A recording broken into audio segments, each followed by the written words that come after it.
I'm from Manchester in England with Irish parents, Irish grandparents, and they're heavily involved in traditional music. John would be the same, but he's from Dublin, involved with music. His family was involved in music. His father was a singer.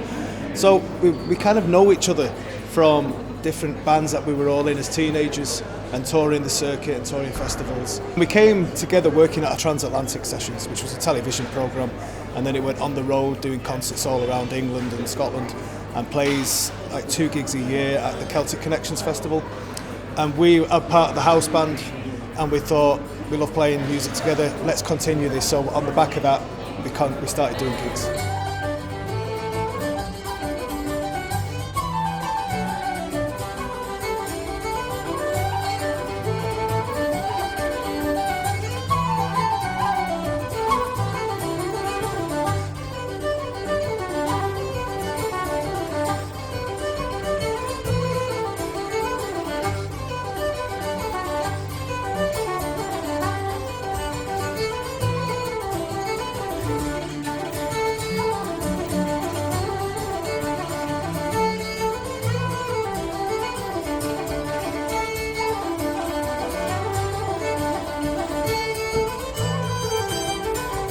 Even in our day, like, you didn't have this instant ability to look at anything that you wanted to musically.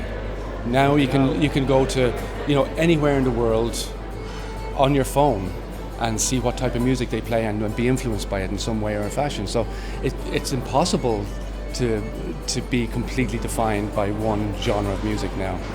And I don't think it's a bad thing. I think it's very healthy in lots of ways. In fact, over the course of years, I've seen it actually make people to go even more into rural and defined tradition. I find like they kind of approach it, and then they take a step back and want to just do the thing that they love, or that it means more to them than the other thing. This is from my county. This is from my parents' My county. grandfather came from this townland, and this is where he lived, and this is a tune from that area.